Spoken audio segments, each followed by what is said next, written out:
Bueno, Pedro Sánchez, que dice que la amnistía, la ley de amnistía es para sosegar, es para calmar, que se les ve ya, que son buenos chicos, que están entrando los separatistas, el de Waterloo, prófugos, los de la alta traición, los del delito de espionaje con Rusia, los que están imputados directamente por terrorismo, se han tenido que inventar una categoría de terrorismo light, porque es que su terrorismo había que intentar dulcificarlo.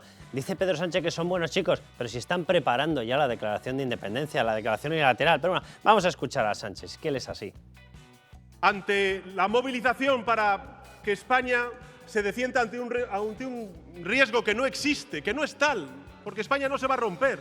A todos ellos y a todas ellas les digo que con esta decisión trascendente de la democracia española, como es la aprobación de una ley de amnistía, se van a ver beneficiados hasta incluso aquellos que se movilizan en contra de esta decisión, porque van a vivir en un país más cohesionado, con más convivencia y más unido que nunca. Más unido que nunca. Bien, bienvenidos al documento que evidentemente ha sido introducido, dicen, por un partido, porque es verdad, es una plataforma, es un partido extraparlamentario, así se llama, Solidaridad Catalana per la Independencia, vale, muy bien. Una plataforma instrumental, que por cierto la creó Laporta en su momento, que ha metido esta proposición de ley, es decir, para ser regulada, y que directamente, léanlo conmigo, proposición de ley de declaración de independencia de Cataluña. Sí, señor Sánchez, de verdad, se les ve cada vez más españoles. Yo casi les diría, oye, patriotas, seguro que se abren la camisa y sale ahí una bandera de España. Pero, ¿se pueden decir más tonterías todas juntas? Vamos a ver, evidentemente Pedro Sánchez ha cambiado su gobernabilidad y el estar sentado en el sillón a cambio de que estos señores vayan avanzando en la ruptura de España. Repito, vamos a volver a leerlo. Sus queridos amigos acaban de trasladar una proposición de ley de declaración de independencia de Cataluña. Bien, ¿qué dice Sánchez? Ya se están viniendo abajo, ya están dejando su interés de la independencia de Cataluña. Uno de los dos miente. Si quieren hacemos una apuesta, teniendo en cuenta que es el campeón del mundo, el récord Guinness en mentiras, Pedro Sánchez. ¿Quién creen ustedes que está mintiendo? Ahora, vamos para bingo. ¿Qué ha hecho Pedro Sánchez? Bien, esta declaración de independencia, que aquí la tienen, que está metida ya y tramitándose en el Parlamento catalán, por cierto, ¿dónde está la Fiscalía? ¿No debería haber actuado? Porque yo recuerdo una tal Forcadell, ¿verdad? En aquel momento sí se actuó. ¿Por qué? Porque aceptó la tramitación en un Parlamento. Esta se está tramitando. Les voy a leer los artículos. ¿Y qué es lo que está pasando con la Fiscalía? No hace nada. ¿Pero y por qué no hace nada? Por cierto, lo están haciendo incluso en contra de informes de los letrados. Bien, vamos allá. Artículo 1. Cataluña es una nación. Toma ya. Ala, me cisco directamente en la Constitución española. Pone que es una patria indivisible. ¿A mí qué más me da? Pues no están haciendo nada por la tramitación de esto. ¿De quién depende la Fiscalía y de quién depende? De Pedro Sánchez, el unificador. Bien, artículo 2. El pueblo de Cataluña es el único titular de la soberanía nacional, de la suya. Toma ya, venga, les falta quemar el texto constitucional y les da olímpicamente lo mismo. El Parlamento de Cataluña es el representante democrático elegido por el pueblo y no se acepta nada más. No renuncia a la autodeterminación Cataluña. El Parlamento de Cataluña se ratifica en la voluntad de utilizar todos los instrumentos jurídicos, etcétera, para que el pueblo de Cataluña pueda ejercer ese derecho de autodeterminación, etcétera, etcétera, etcétera. Bien, ¿qué ha hecho Pedro Sánchez? Agárrense. Como sabe perfectamente que este es el texto que se ha metido a través de un partido instrumental para tenerlo preparado para que en el momento en el que Carles Puigdemont, si ocurre, tenga posibilidades de gobernar, y si no tiene posibilidades de gobernar se lo va a exigir a Esquerra, bien, ¿qué es lo que ha hecho? Como sabe que este es el texto de esa declaración de independencia y volvemos al golpe tal cual, ha cogido y ha dicho justo antes de las elecciones catalanas: voy a presentar un recurso ante el Tribunal Constitucional. Ah, va a presentar un recurso ante el Tribunal Constitucional. ¿Para qué? Para que parezca que usted no es el partido que en el fondo está upando todo esto. Porque todo esto, si lo mete Puigdemont o si lo mete un partidillo de Laporta, no importa absolutamente nada. Pero si cuenta con la venia de otro partido llamado Partido Socialista Obrero Español, esto se convierte en una bomba de relojería. Bueno, pues estamos en esa segunda opción. Esta es la realidad de lo que está ocurriendo. Hace el paripé y posteriormente, en cuanto lo metan, ¿qué ocurre? ¿Qué hacemos? Oye, pero si te has comprometido a todo. ¿Acaso no están negociando ya, evidentemente, un referéndum de separación? ¿Y qué es lo que dicen estos? Dicen, nosotros lo vamos a hacer, vamos a convocar nuestro referéndum y previamente aquí va la Declaración Unilateral de Independencia. Soy el único que se ha dado cuenta de que evidentemente esto está pensado para, en el momento en el que pasen esas elecciones y dependiendo del resultado y de que Puigdemont pueda ser el próximo presidente de la Generalitat, Puigdemont aceptaría pedirles a estos señores: venga, retiradla, que nos aceptan un referéndum avalado por ellos, que es mucho más grave que esto. Porque esto no tiene un pase jurídico, lo otro tampoco, pero va a tener el respaldo de un Estado. de un Estado miembro de la UE. A eso estamos jugando. Yo meto esta declaración, es mi arma, la meto a través de una marca B. Si la tengo que retirar no pasa nada porque quien la retira es una marca B, pero a cambio me regala el otro un referéndum separatista avalado por él. En estas estamos. Este es el juego, que no nos engañen. Ahora, el proceso de vuelta al golpe ha empezado ya y cuenta con el respaldo y se ha negociado de Pedro Sánchez.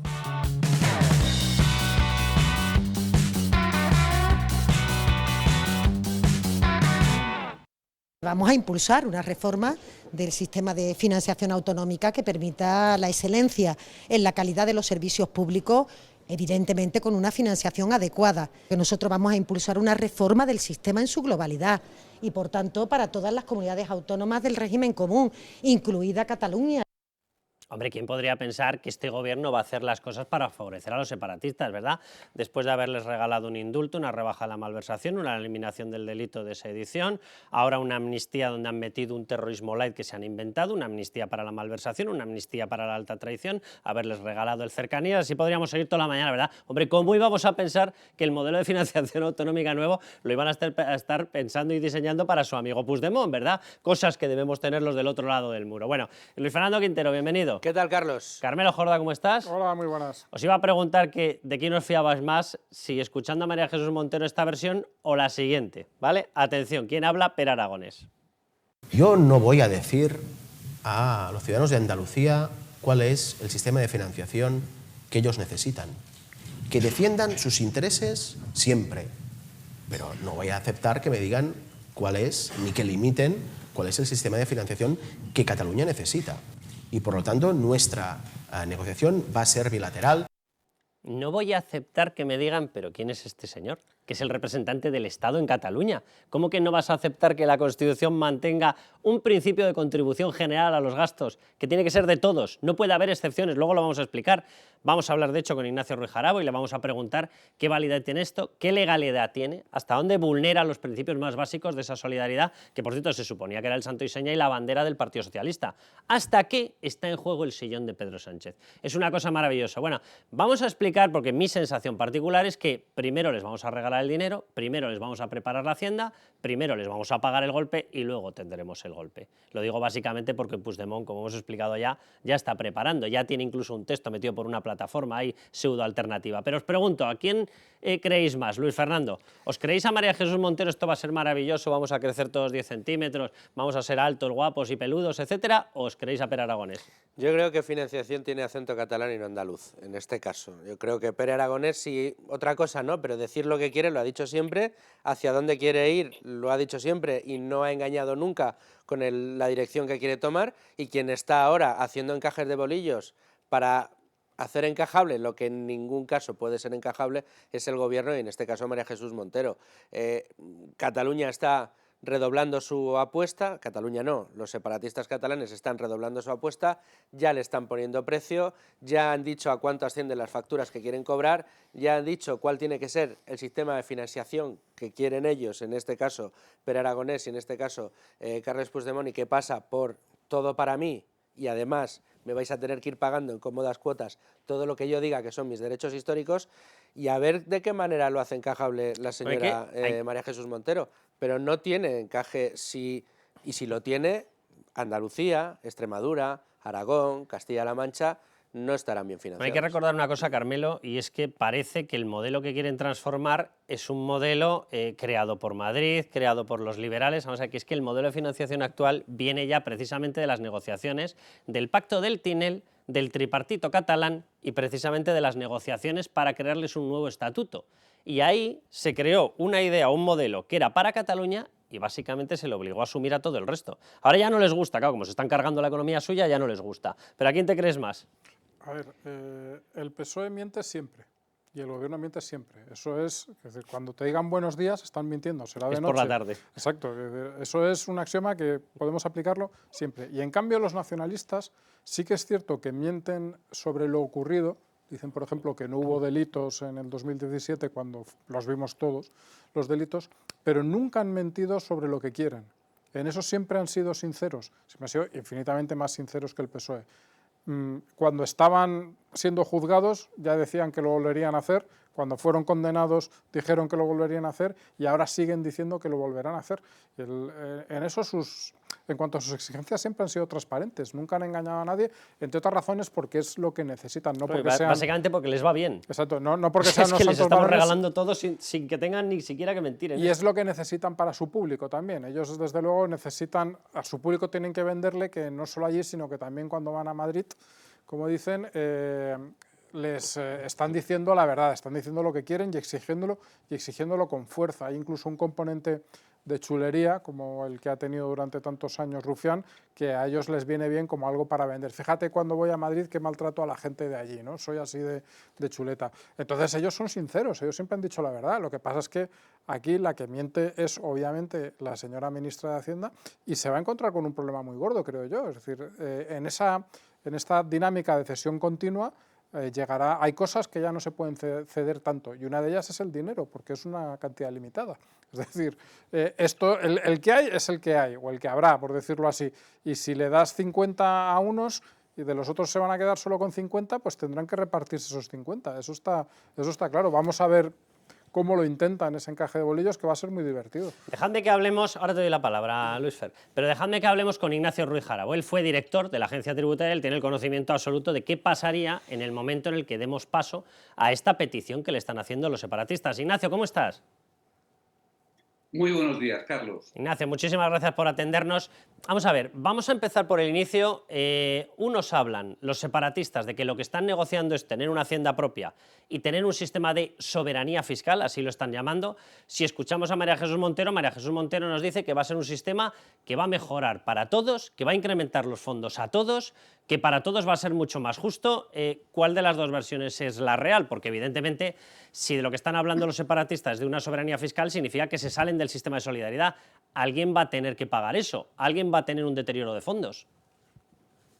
Claro, todo empieza hace unos meses cuando los independentistas catalanes suscriben con el Partido Socialista el acuerdo para que voten a favor de la investidura de Pedro Sánchez. Ahí, un acuerdo redactado de una manera peculiar, porque había momentos en los que cada uno decía lo que pensaba.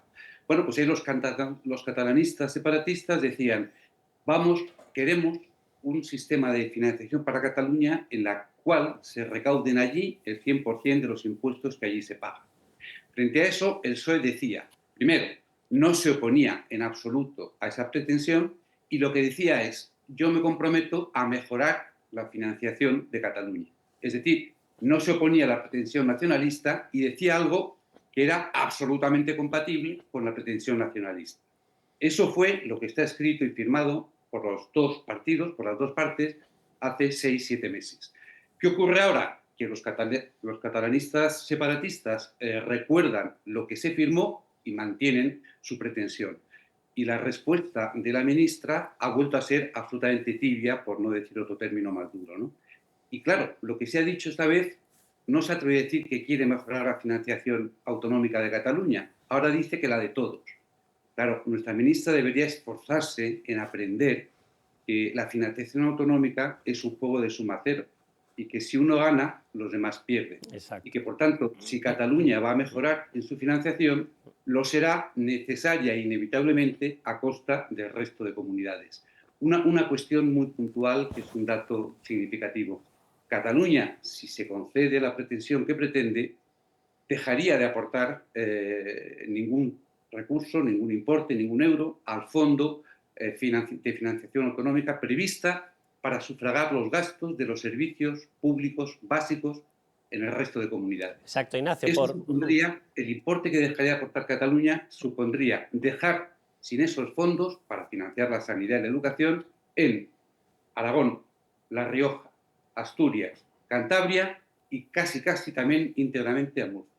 Eso es la insolidaridad absoluta de la pretensión de los independentistas que, insisto, no ha sido en absoluto rechazada, ni entonces, ni ahora, ni por el partido, ni por el gobierno. Y estamos, Ignacio, en la previa de elecciones catalanas, que es cuando más interés debería estar teniendo el Partido Socialista en negarlo, lo que quiere decir que yo, esto es una impresión mía, tengo toda la sensación de que según pasen las elecciones catalanas nos arrean el sopapo y hacen saltar el sistema de solidaridad por los aires.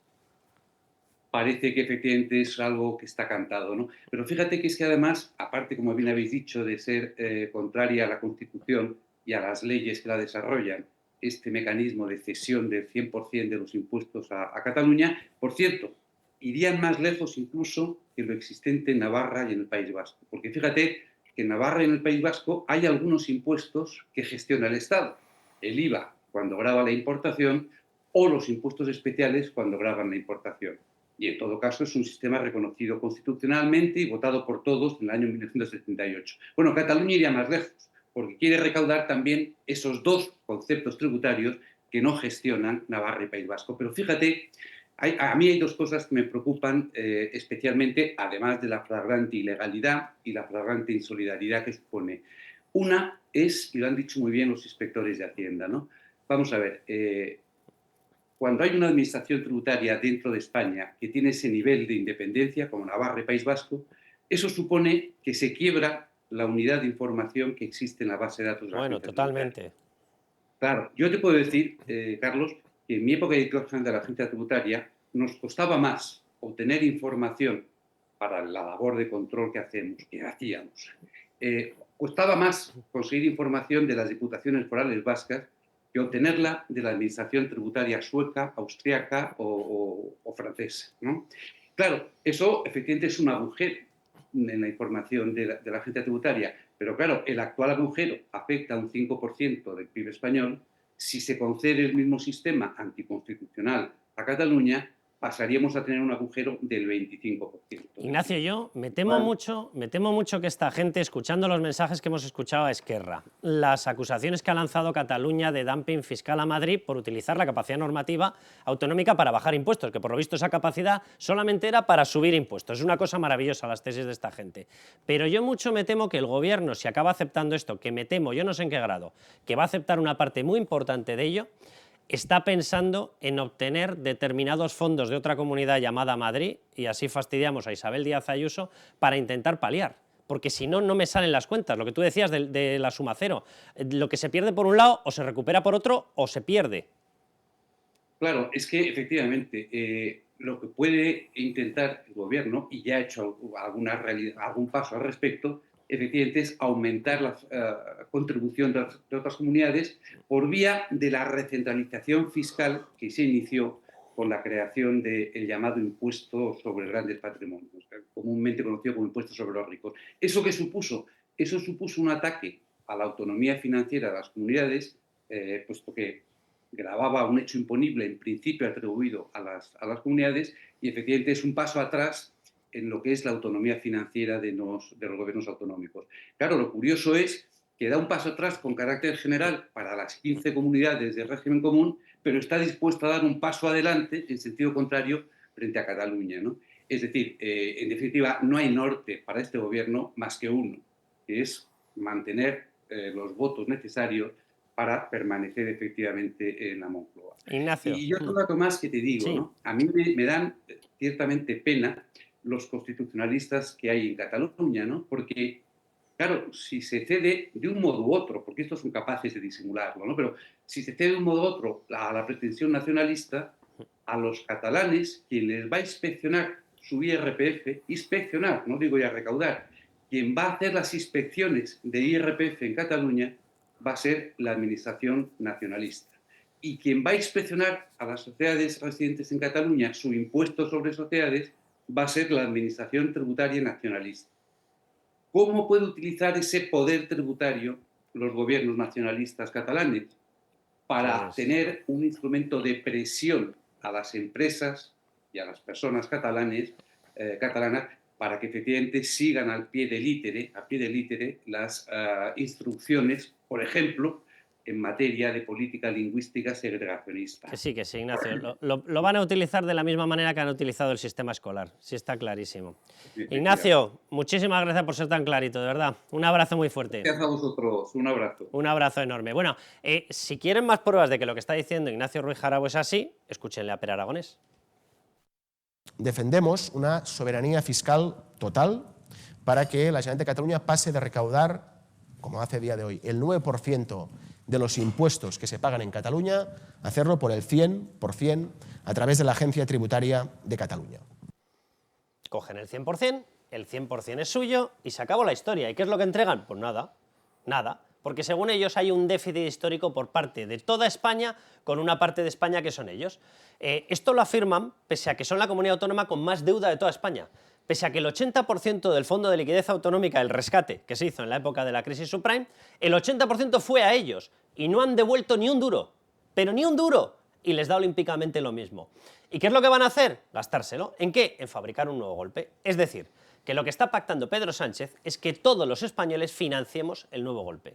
Literalmente. Pero vamos a repasar lo que estábamos hablando con Ignacio Ruiz Jarabo. Atención, ¿qué es lo que dice sobre esto la Constitución? Bueno, aparte de que evidentemente hay un principio de lealtad institucional entre comunidades autónomas, no puedes negociar con uno y no con todo el resto. Aparte de las cosas más básicas, el artículo 31 de la Constitución deja clarísimo lo siguiente. Todos, es la primera palabra del artículo, todos, aunque te sientas muy separatista, aunque te sientas un superhombre como Quintorra, aunque da lo mismo, todos contribuirán al sostenimiento de los gastos públicos de acuerdo con, atención, su capacidad económica, mediante un sistema tributario justo inspirado en los principios de igualdad y progresividad. Atención a esto, todos contribuirán a los gastos públicos de acuerdo a su capacidad económica. O sea, Cataluña no tiene derechos, Madrid no tiene derechos, Murcia no tienen derechos, lo tienen los contribuyentes que están dentro de esas comunidades autónomas. Bien, si en Cataluña se paga más, al igual que en Madrid, que por cierto pagamos 3 veces en medición de balanzas fiscales, 3 veces teniendo menos población que ellos y teniendo impuestos nominalmente más bajos, pero claro, aquí se favorece la actividad económica, entonces viene la gente. De hecho, viene la gente a disfrutar, viene con ganas, de allí salen espantados. Esto es lo que ocurre. Bien, si allí se está recaudando más dinero, es simple y llanamente porque allí hay una mayor concentración de rentas altas. Punto final, es decir, lo que van a hacer es cargarse el artículo 31 de la Constitución, que por cierto, era el santo y seña del Partido Socialista. Esta historia de los principios de igualdad y progresividad, nos hemos ido de madre en la progresividad. Aquí una persona en cuanto empieza a ganar más, solamente falta que vaya pasando por un paseillo y le vayan atizando. Bien, pero es que los inventores de eso eran los socialistas. Vale, pues son los socialistas los mismos que en estos momentos se van a cachondear abiertamente del artículo 31 que define su santo y seña. Vamos, esto es lo que dice la Constitución, vamos a ver qué es lo que está pactando, qué es lo que ha pactado Pedro Sánchez. Amén de lo que esté ocultando, lo que ha pactado ya negro sobre blanco en el famoso acuerdo PSOE con Junts es lo siguiente. Por su parte, el PSOE apostará, aquí viene directamente la petición, no se anduvieron con ningún tipo de remilgos, no, el 100% de todos los tributos. Esta parte es lo que pedía Junts, lo que pedía Puigdemont. Pero esta parte es a lo que ya se comprometió, incluso aceptándolo públicamente, el Partido Socialista. Por su parte, el PSOE apostará por medidas que permitan la autonomía financiera y el acceso al mercado de Cataluña, así como un diálogo singular, quédense con esta palabra, sobre el impacto del actual modelo de financiación. Es decir, según ellos tienen que ser plenamente autónomos, es decir, se salen del sistema de solidaridad, no dependen de nadie, no pagan a nadie, gestionan el 100%. Si eres autónomo plenamente es que gestionas el 100%. Y atención, con un sistema singular en el que va a hablar el Partido Socialista, es decir, el Gobierno, con ellos, ¿cómo tiene que quedar el modelo? El impacto del actual modelo de financiación sobre Cataluña, solo con ellos, para que ellos sean plenamente autónomos, recaudación 100%. Esto lo ha firmado ya el Partido Socialista, el mismo que ahora miente y dice que no había firmado esto.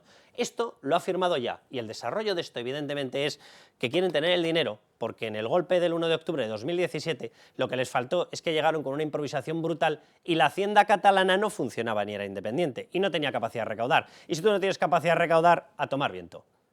Su supuesta República Catalana les quebraba. ¿Qué quieren hacer ahora? Que nosotros les paguemos el golpe, que nosotros les diseñemos este modelo, verbigracia del Partido Socialista y de Pedro Sánchez, y de esa manera cuando den el golpe pues ya puede funcionar el avión, ya va volando. Precisamente este documento que estás mostrando es el que demuestra que no es que el gobierno, como hemos escuchado a María Jesús Montero, tenga que comulgar con las ruedas de molino que le está poniendo el separatismo catalán, ¿no? Es lo que firmaron. La rueda de molino la han fabricado entre los dos, la están montando entre los dos y van a intentar que nos la comamos los demás. O sea, los que vamos a tener que comulgar con esas ruedas de molino somos el resto de España. De todas maneras, a mí me gustaría dejar una reflexión encima de la mesa con lo que estamos viendo. Tú lo describías muy bien, la realidad en Cataluña, la realidad fiscal hoy en Cataluña sin tener la autonomía fiscal es que tienen los impuestos más altos de toda España, tienen el número de impuestos propios más altos de toda España. Un contribuyente medio catalán en comparación con el madrileño paga entre 2.000 y 2.500 euros más en IRPF en Cataluña. En Cataluña por la parte de los impuestos claro, que tiene hay que financiar el golpe separatista, claro, esto tiene unos costes. Claro, pero tú imagínate que le dices a Cataluña, ahora tú te manejas tú con tus propios impuestos, ¿qué iba a pasar? Si ya los ha disparado, pues los disparará 14 veces más. ¿Qué va a pasar? ¿O qué podría pasar? ¿O qué podríamos pensar que iba a pasar si finalmente se les da la autonomía? Yo no sé qué van a hacer el resto de empresas que todavía quedan en Cataluña, pero me da que más de uno se hacía un plan. Yo tengo muy claro qué es lo que haría yo. Se harán un plan para tener que marcharse. Otra cosa es que les dejen o no les dejen si finalmente se produce. Pero, claro, a mí si me dijeras, Carlos, oye, venga, que se les va a dar la autonomía fiscal solo a Cataluña en base a esto y aunque la Constitución no lo acepte, que a mí me gustaría recordar, cuando en el 78 se votó el régimen especial para el País Vasco y para Navarra, también se le ofreció a Cataluña. Sí, sí. Y en aquel momento Cataluña dijo no, que no le interesaba y así se quedó en la Constitución, que fueron ellos los que dijeron que no querían. Ahora sí lo quieren, ¿no? El mismo régimen. Pero, claro, si les das ese régimen fiscal a Cataluña y no te siguen reclamando más dinero, yo diría, hágase, pero todos igual, ¿no? No querés el federalismo, pero que sea simétrico, que todos tengan que ser responsables de los impuestos que recaudan, pero aquí no lo quieren. Aquí quieren que haya caja común para los demás, pero ellos tener solo su propio... Vamos a escuchar lo que responde Ayuso, porque claro, todo esto viene de la acusación y dice, no, es que Madrid hace dumping fiscal. De verdad, señores míos, que alguien mire la definición real de dumping. O sea, dumping siempre tiene que implicar que lleva una consecuencia mala, nociva para el consumidor. ¿Desde cuándo bajar impuestos es malo para el consumidor? O sea, dumping es que tú bajas los precios por debajo de tu coste productivo de forma que expulsas del mercado a competidores más débiles. ¿Dónde se cumple eso? ¿Pero qué majadería es esta? O sea, ni hay dumping ni historias. ¿Esto qué es? Que utilizas tu capacidad para bajar impuestos y generar más actividad y más empleo. ¿Eso es malo? ¿Eso es malo? Bien. Lo que responde Ayuso, porque evidentemente se huele la tostada. ¿Y qué es lo que va a ocurrir? Que si tú les regalas el salirse del sistema de solidaridad a Cataluña, van a pretender que los madrileños aportemos todo el resto.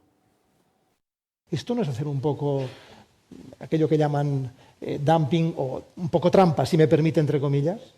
Háganlo aquí. Dentro de mi autonomía fiscal he decidido que en lugar de seguir multiplicando las embajadas, destinando más dinero público a mantener una causa política, he decidido estimular la creación de empleo y de puestos de trabajo. El presentador debía estar en plan tierra trágame. Ponme el broche a este bloque, Carmelo. Decir dos cosas. La primera, que no pensemos que con un acuerdo de este tipo vamos a saciar a la bestia, por decirlo de alguna forma. Porque no, les vamos a financiar que sigan. Exacto. No, y sí, luego sí. Y pedirán más dinero a partir de ahí. Yo creo que también podríamos apuntar una cosa, que es que mi sensación es que cuando el PSOE firma todas estas cosas, cree que, o al menos lo que hemos visto hasta ahora, cree que los nacionalistas no van a ir hasta el final en lo que han firmado en los papeles, y luego resulta que los nacionalistas sí que van hasta el final y se lo tragan entero. Y luego que, como decíamos antes, mira, yo sé que van a intentar que Madrid lo pague todo, pero Madrid no lo puede pagar todo. Aquí somos los que somos y da para lo que da. Es decir, o sea, no hay una fórmula. Y habría una fórmula a lo mejor que sería reventar la economía madrileña, pero ya al año siguiente Madrid tampoco lo Si te pasas de cobrar todo. más impuestos, lo que vas a conseguir es que se empiecen a cerrar negocios, no vas a conseguir más recaudación. Pero esto, intentar meterse en el cerebro de un socialista es causa perdida. El hecho es así, entonces vamos hacia un sistema que no va a poder sostenerse. Que no va a poder sostenerse y va a ser una cosa más de las muchas que va a haber en España, me temo, que no van a poder sostenerse. Bueno, Carmelo, muchísimas gracias. Seguid conmigo los dos, Luis Fer y Carmelo. Vamos a ir al siguiente bloque. Atención, porque vamos a hablar de cómo casualmente en esta historia famosa del fiscal ordenando la querella porque no le quedaba más remedio en el caso Koldo / PSOE, no hubo un informe de la Fiscalía, no hubo una querella, hubo dos, el borrador y el definitivo. ¿Cuál fue la fecha intermedia entre las dos fechas de estos informes? El 23J. Bien, aquí hubo un primer texto, este texto se paró, ¿vale? Pasó el 23J y entonces ya sí aceptaron presentarlo porque ya había pasado. Y como habían pasado las elecciones ya no tenía impacto electoral. Bien, pero es que a la vuelta volvió con 9 páginas menos. ¿Saben lo que habían quitado? Pues entre otras cosas las conversaciones con un tal Aldama. ¿De quién es contacto Aldama? Anda, de Begoña Gómez. Vamos con ello.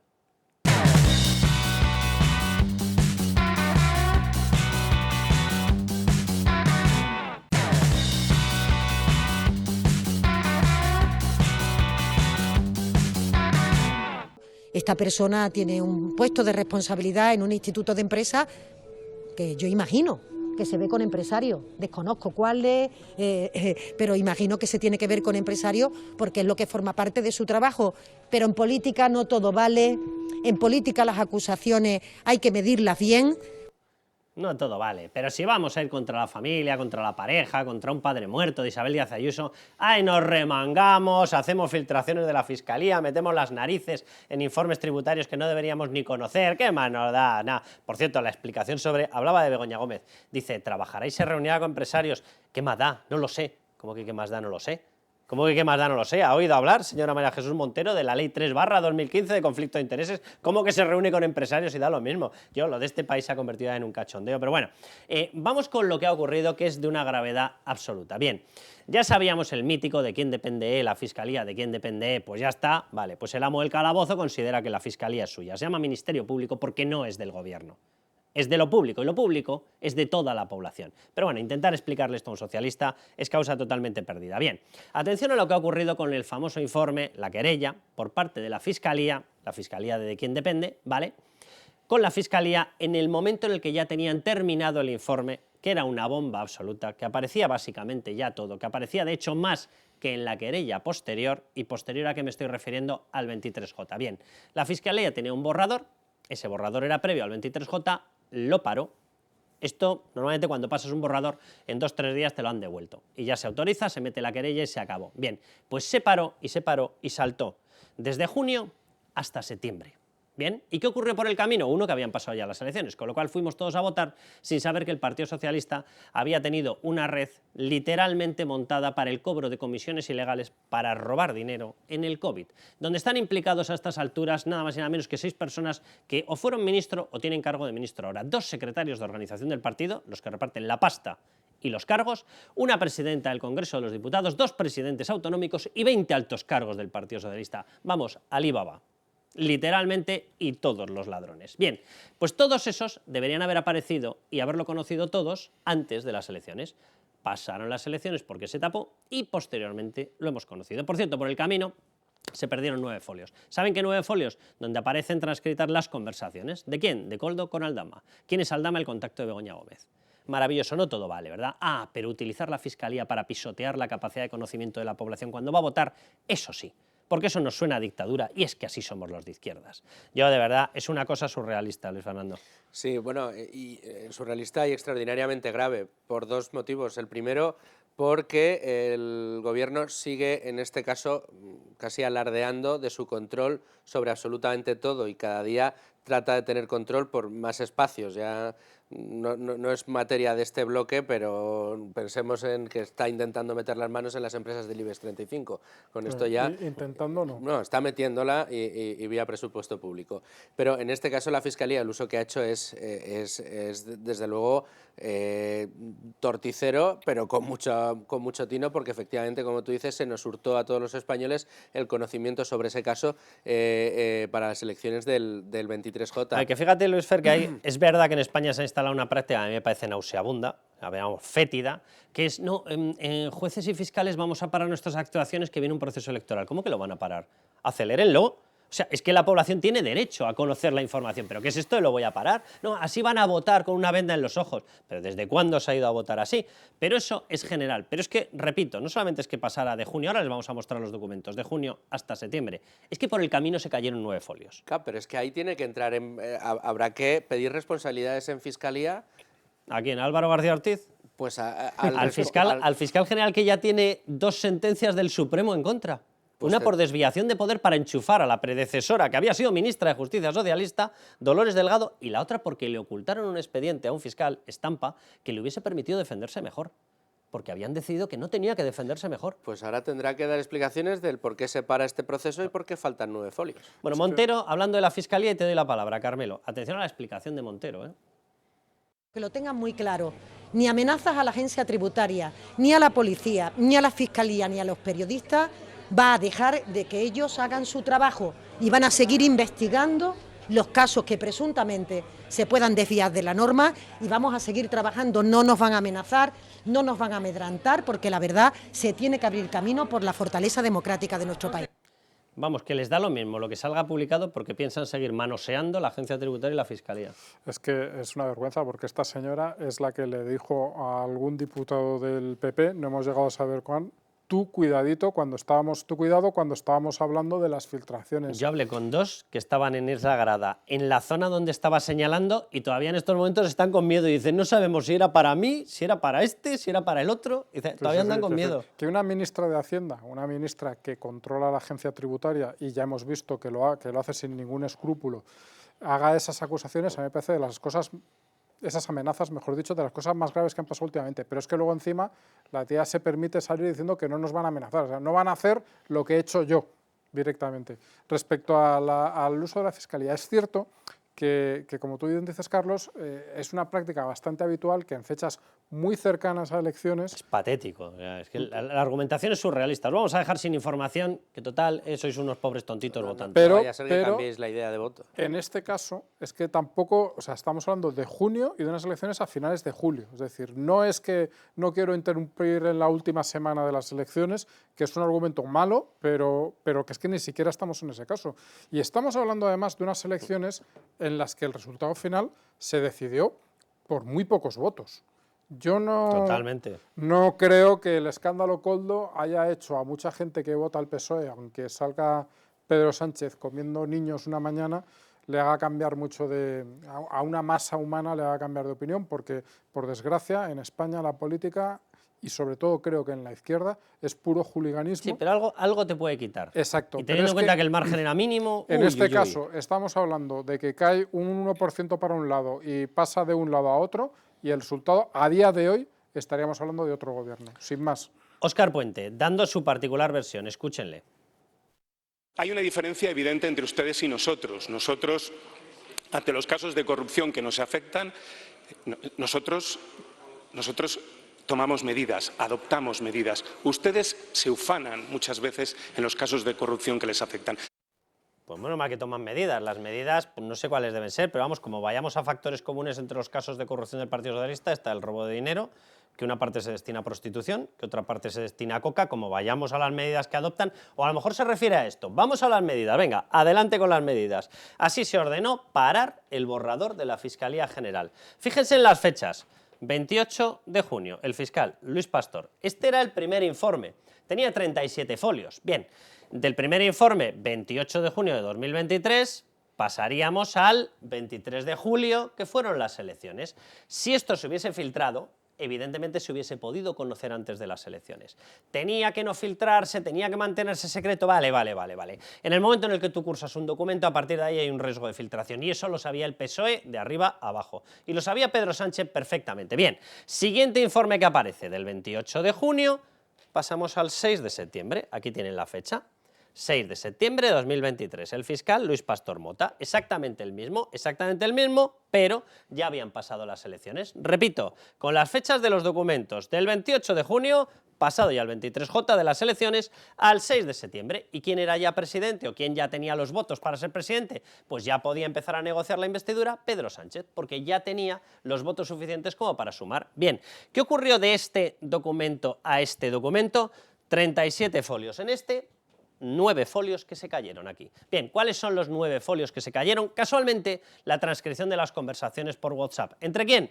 Había una serie de personas, pero 2 de las personas que estaban siendo grabadas, interceptadas, a los que se les estaban volcando las conversaciones de WhatsApp, ¿quiénes eran? Koldo, uno de los líderes de la trama, y el otro, ¿quién era? Aldama. Vale, ¿quién es Aldama? Víctor de Aldama fue el contacto de Begoña Gómez justo cuando se estaba negociando el rescate de Globalia. ¿Con quién? Con el CEO de Globalia, Javier Hidalgo, y con Begoña Gómez. Begoña Gómez, Aldama, Javier Hidalgo. Bien, pues justo la persona de la que se iban a filtrar las conversaciones o de quien se iban a meter en este informe, que en este se metieron y en este se cayeron, era de Aldama, el contacto de Begoña Gómez.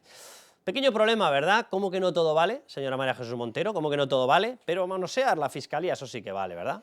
No, y vale además en un caso que es especialmente grave, lo decías tú al principio del programa, porque es que si se hubiera sabido, se hubiera conocido que durante la pandemia, en la que el gobierno decidió no permitir a nadie que comprara mascarillas, no permitir a nadie que trajera material sanitario, sino que todo tenía que pasar por sus manos, en ese caso se urdió una trama en la que se repartieron las comisiones del dinero que con nuestros impuestos se iba a gastar para traer ese material. Y además de una manera torticera, en la que, como hemos conocido, se trajo material defectuoso, que luego no se reclamó, que se aceleró el pago para que se satisfacieran las transacciones y, oh casualidad, ese dinero iba llegando al bolsillo de los personajes de la trama, de Koldo, de Aldama y con Illa de por medio, con María Jesús Montero, con Armengol de por medio y, por último, la parte de Begoña Gómez. Es que clama al cielo. Es que, a ver, yo no sé si nuestros espectadores habrán visto Borgen o series similares, pero es que por el hecho de que el marido de la presidenta del país se dedicara a las finanzas, tenía que dejar su actividad porque claro, podrían parecer obviamente, que le están favoreciendo. Aquí se veía como normal que la señora Begoña Gómez tuviera clientes que fueran empresarios que quieren hacer negocios. Pero lo verán en ellos, España. porque la ley dice lo contrario. Es que es absolutamente, esa es meter la mano hasta el codo. Experta en recaudación de fondos. Si es que lo poco decía más que así, decir, con es que lo pone éxito, así. con éxito.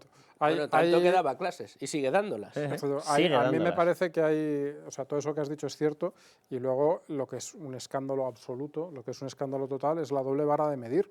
Cuando estamos hablando de un caso en el que hay dinero público, hay material comprado que no ha podido ni usarse, es decir, material que tuvo que desecharse, hay implicación de personas del partido en la trama que ha vendido ese material, hay casos, en el caso de Begoña Gómez, por ejemplo, hay un rescate que entre unos conceptos y otros se iba como a 1.000 millones de euros, firmado por el presidente del gobierno, que ni siquiera tiene el detalle de salirse de la deliberación para no incumplir la ley de compatibilidades. Pues todo eso no es nada, y en cambio que alguien con el que no estás ni siquiera casado, con el que no tienes ningún vínculo jurídico, ningún vínculo económico, tenga un problema con Hacienda, eso ya es el motivo para la dimisión. Es que es, con perdón de la palabra, acojonante. O sea, es una cosa increíble cómo puede tener ellos esa cara tan dura, pero bueno, ellos la tienen. Pero toda la corte mediática que les ayuda a defender esas, llamémosle teorías, es que de verdad es una cosa increíble. Dejadme que conecte ya con Fernando de Rosa. Fernando, ¿cómo estás? Muy bien, ¿cómo estamos, Carlos? Magistrado de carrera, de formación, de vocación y ahora en una batalla política más necesaria que nunca. Fernando, te quiero preguntar por esto. Es verdad, y además lo hemos criticado, que bueno, pues en España se ha implantado esa corriente de no va a haber actuaciones judiciales, fiscales, etcétera, en periodo electoral. Y dices, ¿y por qué no? ¿Y por qué no? ¿No? O sea, de verdad, que tengamos conocimiento de todo lo que tengamos. Pero independientemente de eso, es muy llamativo que esta fiscalía, la mítica fiscalía ¿de quién depende? ¿De quién depende? Pues ya está, de Pedro Sánchez, haya hecho lo que acabamos de ver. Es decir, tenía un primer borrador clarísimamente antes de una cita electoral absolutamente decisiva para España. Casualmente ese borrador pasa de ahí, pasa desde junio hasta septiembre, se salta esa fecha electoral y reaparece otro borrador transformado, donde se han caído 9 folios. A mí me parece de una gravedad absoluta. Sé que muchas veces, oye, pues no vamos a molestar. Yo no sé si es no vamos a molestar, pero claro, es que estamos hablando de la misma fiscalía que tomó la decisión, por ejemplo, en el caso Tsunami, de, en contra de la inmensa mayoría de fiscales, decir que ellos se negaban a la imputación por terrorismo de Puigdemont, que de hecho se negaban incluso a que se continuase con la tramitación de ese caso, del caso Tsunami. La misma que se dedicó a enchufar a Dolores Delgado y ha recibido ya una sentencia del Tribunal Supremo por desviación de poder. La misma que ha decidido no informar de la amnistía cuando todos los organismos e instituciones están informando, no porque haya querido el gobierno, sino porque o se han solicitado desde la mesa del Senado o han querido hacerlo. ¿Le concedes la misma gravedad, Fernando? Mira, en principio, en primer lugar, Carlos, la costumbre no es parar las investigaciones. La costumbre judicial es que no se celebren juicios. Es decir, los señalamientos pueden variar para que no caigan en la tramitación o la realización del proceso del enjuiciamiento durante una campaña electoral.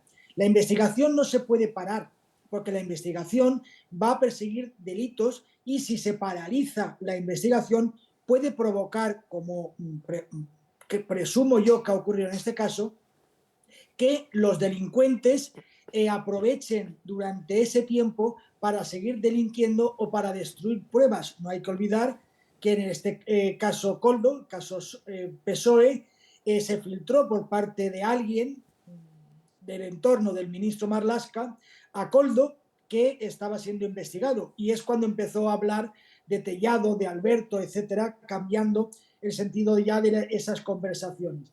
Por tanto, creo que el fiscal general del Estado lo que ha actuado es de una forma muy, muy peligrosa para la democracia, rayando a algún artículo del Código Penal, ¿no? Porque lo que no se puede es paralizar investigaciones sabiendo que el resultado puede ser beneficioso, no para un partido político, que es gravísimo, sino para los propios delincuentes, que también es y mucho.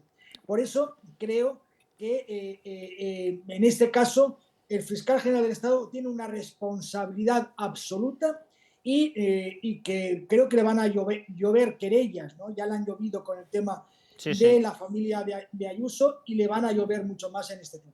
Pues muy buena matización, sí señor, Fernando. Vamos a ver, claro, lo que observamos no solamente es el parón, lo que observamos es que se caen determinados folios y justo la parte que se cae va y da la casualidad de que es aquella donde se plasmaban determinadas conversaciones donde aparecía retratado Víctor de Aldama. Yo destacaba antes la inmensa importancia que tiene Víctor de Aldama, uno porque a lo largo del sumario ya se va viendo que el verdadero líder de la trama no era Koldo. De hecho, a Koldo, Víctor de Aldama le llamaba Cromañón con K, para que nos hagamos una idea del respeto que le inspiraba a la persona de Koldo y quién era el jefe superior en la trama. Bien, pero independientemente de eso, Aldama era el contacto de Begoña Gómez en medio de las negociaciones de un rescate multimillonario por una compañía que quien se lo presentó o quien le metió en esas reuniones era Víctor de Aldama. Claro, estamos hablando de una auténtica bomba de relojería y no se ha podido conocer antes del 23J de las votaciones, sobre todo, yo no sé si se hubiese filtrado o no, pero sobre todo porque hubo una decisión de que se restaran determinados folios, que se quitaran. Es que me parece de una gravedad brutal. Totalmente. Fíjate como el personaje que tú mencionas, Aldama, no solamente es el contacto y el perejil en todas las salsas en este proceso, sino también, acuérdate que fue quien incluso fue a Barajas, ¿no? Con Delcy, con Ábalos. Sí, sí, está en muchos escenarios, sí. Claro, es que está en todos los escenarios. También se está investigando las relaciones con Tito Berni. Se está viendo a ver también las ramificaciones en la Comunidad Valenciana con empresarios del entorno de Ximo Puig. Es decir, que era el factor TUM, pero de todas maneras yo creo que no es la X, siguiendo esa famosa frase de Garzón, ¿no? La X de todo este problema no es Aldama, sino porque alguien le facilitaba, alguien le abría las puertas, alguien le ponía los contactos que él luego ejecutaba y regaba con dinero a todos los demás. Estoy totalmente de acuerdo, Fernando. De hecho, el que quiera pensar que en la relación Begoña-Aldama el fuerte es Aldama, que se lo haga mirar. Porque claro, evidentemente la que tiene la fuerza era Begoña Gómez, obviamente. Y yo he visto pocas relaciones en las que el fuerte asuma ser el débil. He visto muy pocas, por no decir ninguna. Por eso te digo que alguien le abría las puertas a este señor, alguien le abría la puerta a los ministerios, alguien le abría la puerta en organismos públicos, alguien le abría la puerta a empresarios, alguien le abría la puerta incluso en negociaciones con países extranjeros, Ghana, en fin, República Dominicana. Por tanto, eso es lo que hay que investigar. Hay que investigar esa X que era el que facilitaba que este señor hiciera los negocios y que luego repartiera el dinero entre aquellos que consideraba parte de esa trama mafiosa que estamos cada vez descubriendo. Por tanto, eso es lo importante de esta investigación y es lo que quiso parar, yo creo que la investigación inicialmente, por lo que conocemos, por los medios de comunicación. Por tanto, es muy sospechoso la implicación de la Fiscalía, la paralización de la Fiscalía, es muy sospechoso las filtraciones desde el entorno del Ministerio del Interior y es muy sospechoso cómo se abrían esas puertas. ¿Quién tenía la llave? Eso es lo que hay que investigar. Fernando, un abrazo muy fuerte y muchísimas gracias. Un abrazo a todos. Y solo por añadir una cosa más, que quiero que escuchemos ahora a Pedro Sánchez, cómo trata él este caso, quiero recordar que hay toda una retahíla de mails en el Ministerio del Interior donde tenía que estar relatado cómo se acabó decidiendo tomar como proveedor y al que comprarle las mascarillas a Soluciones de Gestión que han sido borrados. ¿Vale? La famosa historia de los ordenadores golpeados con martillos en la sede del PP, que evidentemente, si fue así, tenía toda la razón del mundo el PSOE en denunciarlo. Y el borrado de mails para seleccionar a un proveedor. Pero bueno, vamos a escuchar a Pedro Sánchez. Carmelo, y te doy la palabra. Pues evidentemente, tanto los ministros o en este caso la presidenta del Congreso, pues evidentemente claro que cuentan con mi respaldo. Entre otras cosas porque cuando hablamos de defender la democracia, de luchar contra estos casos de falta de ejemplaridad o de corrupción, También defender la democracia y luchar contra esa corrupción es no infundir bulos, descalificaciones, insidias. ¿Y qué tal aplicar las leyes? Carmelo, ponme el broche a esto, pero no quiero dejar pasar la oportunidad. Vamos a ver. Como muy bien hemos estado hablando con Fernando de Rosa, la figura fuerte en la relación Aldama y Begoña Gómez no es Aldama, que es don nadie. La figura fuerte era quien tenía acceso al señor del todo, ¿vale? Begoña Gómez, porque era, como así se ha presentado ella, por ejemplo, en la Embajada de Ghana, la esposa del primer ministro que se considera que manda encima de todo. Bien, pero es que si Begoña tiene esa fuerza, la tiene por la delegación vicaria de fuerza de Pedro Sánchez. Aquí, el de yo lucho contra la corrupción. Sí. Cuando un tipo como Aldama hace negocios en tantos sitios distintos, no los hace por ser Aldama. Los hace porque aquel que le recibe, aquel que le abre la puerta, sabe con quién cuenta, con cuál es su apoyo y cuál es el soporte que le da. En su día decíamos algo muy parecido de Koldo, que también lo hace a su escala. Cuando un tipo así llega a un ministerio y se abre la puerta, es porque el que abre la puerta del ministerio sabe qué respaldo tiene. Sabe que aunque el que esté entrando sea Cromañón, como decía Aldama, el que está entrando de verdad es otro. Y este caso es un caso evidente en el que pasa eso. Todos esos negocios, todos esos contactos, ¿de qué va a contratar con Aldama? ¿Quién es Aldama? Exacto, es que de verdad. Un grupo como Globalia, si no sabe que ese hombre viene respaldado por alguien, que aquí no podemos decir quién es o no se sabe todavía, aunque se intuye mucho. Y eso es así, es decir, en esas tramas de corrupción el conseguidor siempre va de la mano de alguien que dices, oye, es que este viene de parte de...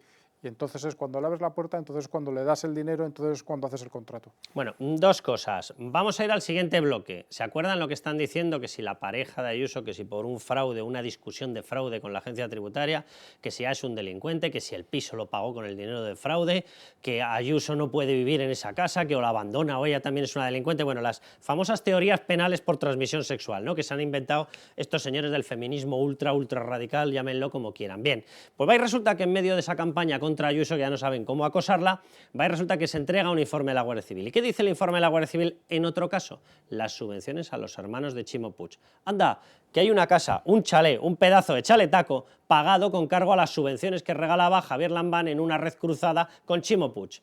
¿Se creen ustedes que se ha hablado algo de esto? Pues quitando nosotros, nadie. Nadie. Bien, la segunda cosa que les iba a decir, se meten en YouTube, en suscripciones, denle, que si no se olvidan de este tipo de noticias. Vamos al siguiente bloque, que les vamos a mostrar las fotos del chalet. Tanto acusar de no sé qué, tal... No. Miren en su casa, el hermano de Chimo Puig con una casa subvencionada, un chalet. Tócate las narices.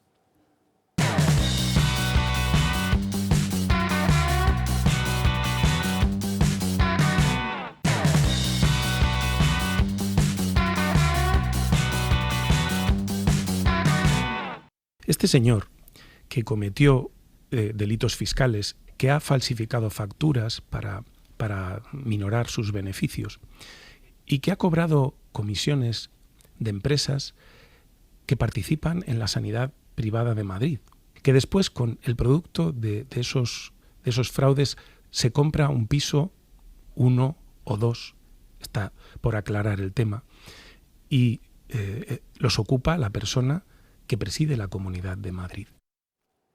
Señor Puente, yo es que ya me he perdido en los saltos de la rana que ha hecho para intentar acabar en Ayuso, pero ¿qué me está contando? O sea, que esta persona, la pareja, que no era ni pareja en aquel momento de Ayuso, tiene una capacidad económica, se ha comprado una casa, pero ¿de dónde sacan? Uno, le imputa ya como que el delito ya cuenta con una sentencia firme. 2, le imputa como que el fraude fiscal ya tiene que ser delito por narices. 3, imputa que con eso, justo con ese dinero es con el que se ha pagado la casa, no con otro dinero conseguido por esta persona, porque por lo visto pasó de ser Mugli a ser Rockefeller. O sea, yo de verdad... Son unas explicaciones que Dios bendito, pero vamos a ponerlo mucho más clarito, ¿verdad? Con esto, ¿qué pretendían hacer? Atacar a Ayuso, daba lo mismo. La persona en cuestión, que si había cometido fraude, no había cometido fraude, miren, hay 1,5 millones, 2 millones de inspecciones al año. Como toda la gente que recibe el rodillo aplastante dictatorial de Hacienda tuviese que salir de su casa, vamos, ni Marco de los Apeninos a los Andes. Estaríamos todo el día con la caravana. No quedaría nadie en sus casas. Bien, independientemente de esta tontería, ¿vale? ¿Qué es lo que quieren? Manchar a Ayuso. Vale, pues no hace falta irse tan lejos. ¿Querían manchar a alguien? Manchen a Chimo Puig o manchen a Javier Lambán. ¿Por qué? Porque va y resulta que les han pillado con un informe la Guardia Civil de que el piso del hermano de Chimo Puig ha sido financiado con subvenciones. Santas Pascuas, bien fácil de explicar, ¿verdad, señor Puente? Bien, vamos un poquito a más. Declaración de Bolaños. ¡Ay! Es que casi acierta, miren. Hemos comprobado que no hay ningún presidente socialista que viva en una casa de 1 millón de euros que haya sido presuntamente pagada con dinero defraudado al fisco. No hay presidentes no, pero hermanos sí. Casi acierta. Debía haber sido, o ha debido ser, la vez que más cerca ha estado de acertar Félix Bolaños. Sí, presidente Chimo Puig o Javier Lamán no, pero el hermano de Chimo Puig sí. Y además con un informe de la Guardia Civil que sí lo acredita. Que ahora vamos a ver. Porque es que, claro, la acusación sobre Ayuso es de especulación sobre hipótesis relacionada con que a lo mejor, claro, si no tuvo que pagar tanto y resulta que al final lleva razón la agencia tributaria, podría haber... No. En el caso de Chimo Puig hay un informe de la Guardia Civil que ya no es que hubiera defraudado o hubiera pagado mal los impuestos un año o dos y con ese dinero que se ha ahorrado ha comprado. No, es que recibió una subvención pública, ojo, de su hermano. Es que claro, el nivel de escándalo es mayúsculo. Pero lo que tú dices, además, plasmado en un informe. O sea, que te han pillado con el carrito de los helados. Déjate de lucubraciones del salto de la rana. Las subvenciones son de presidentes socialistas. Para el chalet en el que vive el hermano del presidente socialista, que digo yo que algún día invitará a su hermano a su chalet, si es que de verdad es del hermano, que eso es una cosa que tendríamos que ver. Es decir, que el círculo está perfectamente cerrado y encima están hablando de dinero nuestro, de dinero del contribuyente que pagamos todos, no de una discrepancia sobre cómo si esta factura es válida o no es válida o no sé qué. Es que desde luego es eso, es una vergüenza. Y el hecho, o sea, todo en la relación del hermano de Chimo Puig con las subvenciones que salían de la propia Generalitat es algo que ha pasado completamente desapercibido porque la izquierda tiene, digamos, manga larga, manga ancha para hacer lo que le dé la gana. Pero si izquierda... fíjate lo que se montó, Carlos, con el hermano de Ayuso por una operación perfectamente legal, que no era una subvención, si esas subvenciones hubiesen ido al hermano de Ayuso, lo que estaríamos viendo hoy en día y lo que habríamos visto. Pero no, el hermano de Ayuso no. Pero el hermano de Chimo Puig, hombre, a ese lo que haga falta. Hombre, claro. Bueno, esta es la casita. Juzguen ustedes. Esto en mi pueblo le llamamos chalet, ¿vale? Chalet hermoso. Por cierto, en la descripción que le hace vamos a leerlo, Guardia Civil de Valencia, Unidad Orgánica de Policía Judicial, Equipo de Delitos Económicos. Para un caso que está judicializado, que es, se lo resumo muy rápido, que los hermanos de Chimo Puig fueron mimados a base de subvenciones. ¿Quiénes los concedían? Evidentemente el gobierno de Chimo Puig cuando era presidente del gobierno de la Generalidad Valenciana, el gobierno que era amigo suyo de Javier Lambán. ¿Por qué? Porque ellos estaban en la zona de Morella y bueno, pues en determinadas ocasiones saltaron esta casa a una zona muy cercana en Teruel. ¿Vale? Esto es Peñarroya, bien, pues allí es donde decidieron que se hacían la casita, posiblemente porque así los veían menos, ¿verdad?, en la Comunidad Valenciana, ya que la mayor parte del dinero público que se estaban llevando era la Comunidad Valenciana, que se les viera menos, pero es que conectaron también con subvenciones que se las pedían y evidentemente no fueron comprobadas, es decir, subvenciones ilegales en la Comunidad de Aragón. Por cierto, algún piquito hicieron también en la Generalidad Catalana, con los gobiernos separatistas que son socios, ¿verdad?, del Partido Socialista. Curioso, pero lo principal, y repito, gobierno de la Comunidad Valenciana y gobierno de Aragón. ¿Saben por qué cuantía? Más de 1,2 millones de euros. No está mal, ¿verdad?, la cuantía en subvenciones. Bien, una de las cosas que pagaron, porque es que eran infinitos ellos, eran como Buzz Lightyear, hasta el infinito y más allá, fue este casoplón que viene descrito por la unidad de la Guardia Civil. Dice, no, es la casa que se ve aquí, pero es que por detrás además tenía huerto, tenía su finquita, tenía una especie de nave, porque es que había que guardar los aperos de labranza, el tractor, etcétera. Vamos, que el bicho pequeñito que digamos no es. Bien, allá se plantaron los guardias civiles, llamaron varias veces, ahí no contestaba ni el tato, lo habían puesto como sede social. ¿Para qué? Para meterlo dentro de los gastos con los que pedían subvenciones a determinadas empresas y a gastos. ¿A quién? Al gobierno de la Comunidad Valenciana y al gobierno, en este caso concreto, del gobierno de Aragón, de Javier Lambán, por cierto, el mismo que lo de Forestalia. Qué curioso. Bien, allá se presentó la Guardia Civil, llamó a la puerta, no había manera, llamó a la del vecino, el vecino le dijo, pero qué empresa ni qué historias, aquí vive el amigo Jordi, sí, hombre, sí, el hermano pequeño de Chimo Puig, y se lo dijo tal cual. Estuvieron esperando, hicieron 8.000 comprobaciones y evidentemente ni sede social, ni empresa, ni historias. Ahí vivía el buen señor o el mal señor, lo que quiera ser él, con sus tiestos, con su casita, etcétera, etcétera. Bien, repito, de un conjunto total que está en investigación de 1,2 millones en subvenciones pagadas. Eso es lo que está judicializado. Previamente, Chimo Puig a sus hermanos, también en Morella, les concedió determinadas licencias, también hubo unas historias extrañas de compraventa de acciones de medios de comunicación, pero bueno, vámonos a la parte judicializada, 1,2 millones. ¿Saben lo que ha ocurrido ocurrido con Ximo Puig? Bueno, Ximo Puig pierde en las elecciones en la Comunidad Valenciana y ¿saben lo que ha hecho Pedro Sánchez con esta persona que, siguiendo la terminología y el tratamiento que hace el Partido Socialista, inmenso corrupto, pedazo de chorizo? Bien, lo acaba de nombrar embajador permanente ante la OCDE con 2 narices y se ha quedado tan ancho.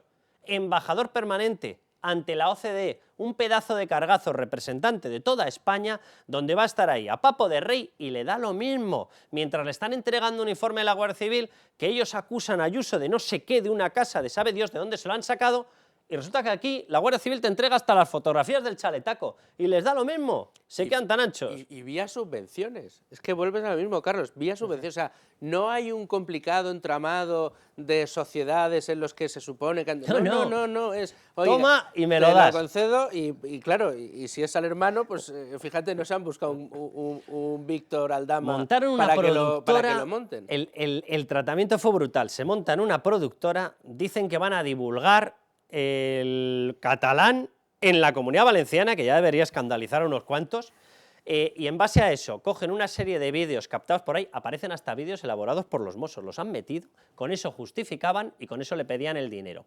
Atención, porque la historia es tremenda, porque la casa figura a nombre de uno de los hermanos, pero el que vive es el hermano pequeño. Vale, el hermano pequeño le paga alquileres, la subvención la recibe el hermano pequeño y el hermano pequeño con el dinero de las subvenciones se lo paga al hermano mayor.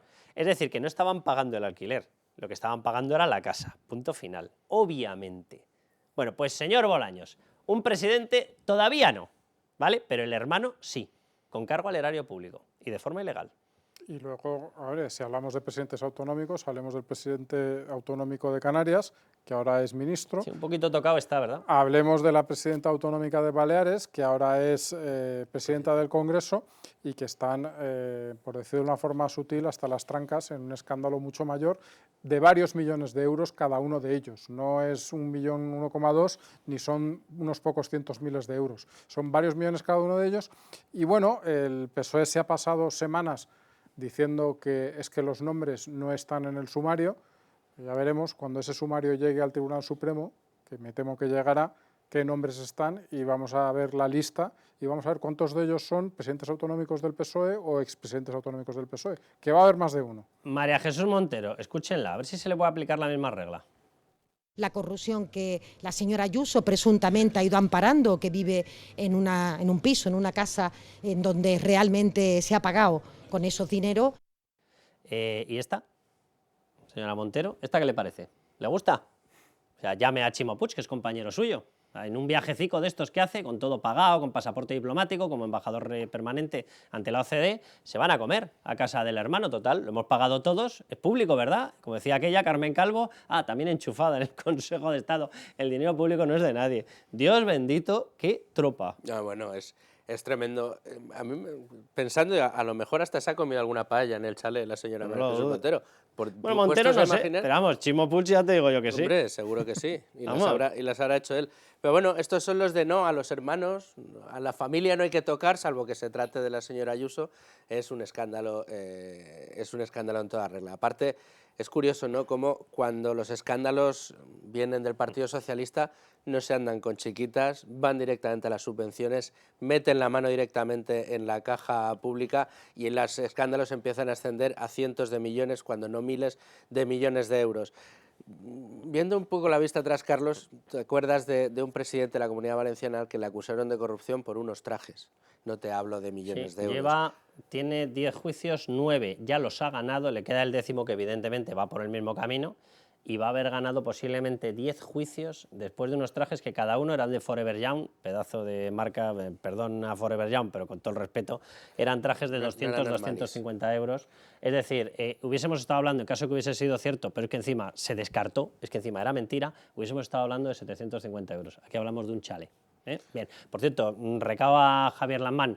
Para el Partido Socialista cero, porque total, como no les preocupa nada, pero Javier Lamán ya puede empezar a dar explicaciones de esto, que lo tiene judicializado, pero a lo mejor también puede empezar a dar explicaciones del famoso tema Forestalia, que le une además a unas redes de empresas. La una es del Forestalio famoso, del responsable de Forestalio, de Samper, pero es que la otra de la red familiar o de las redes familiares que consiguió hacer beneficio con esto era la de la familia de Susana Sumelzo, una de las diputadas de mayor confianza de Pedro Sánchez. ¿Qué está pasando allá? ¿Qué está pasando allá? Allí no se aplica la doctrina de la pareja, no pareja de la casa de Ayuso, ¿verdad? Bueno, vamos a coger un poquito de oxígeno, vámonos a empresas que hacen España.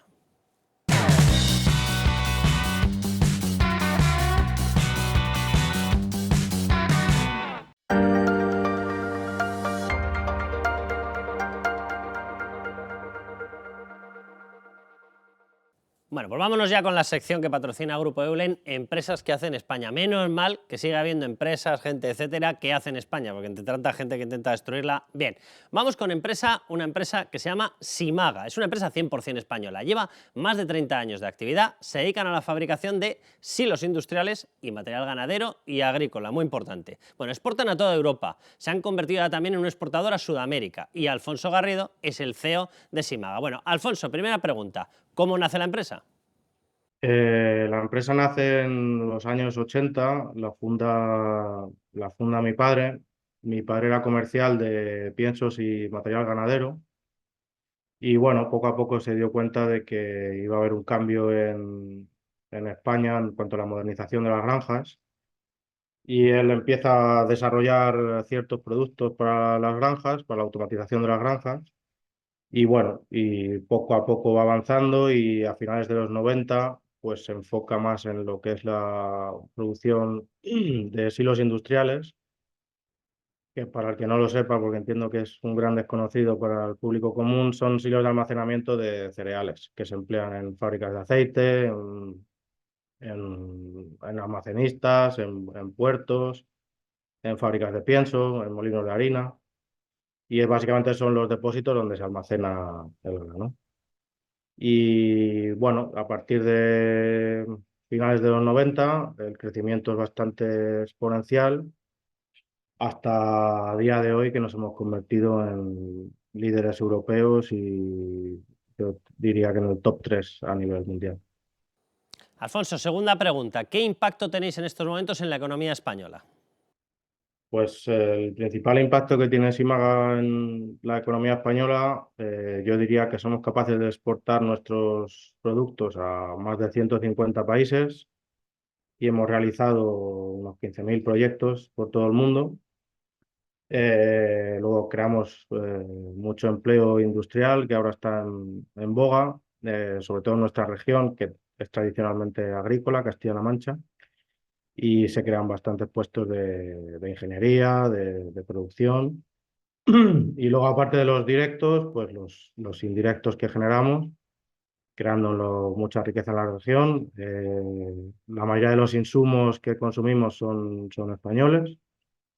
Y bueno, pues al final hemos, creo, dinamizado un poco lo que es la parte industrial en nuestra región. Y última pregunta, Alfonso. En cada uno de los sectores donde estáis, ¿cómo hacéis con Simaga, cómo hacéis marca España? Pues principalmente creando un producto de calidad y llevándolo a todos los rincones del planeta, incluso en la Antártida. Tenemos material fabricado en Simaga y a día de hoy pues podemos decir que prácticamente en todos los países hay productos de Simaga que son apreciados por su calidad y creo que es la mejor forma de hacer marca España, llevando productos de calidad a todos los rincones del mundo. Bueno, pues Alfonso, pues muchísimas gracias a Simaga, seguid como lo estáis haciendo, que es lo mejor que podéis hacer. Muchísimas gracias al Grupo Eulen, por supuesto, por esta sección, Empresas que hacen España.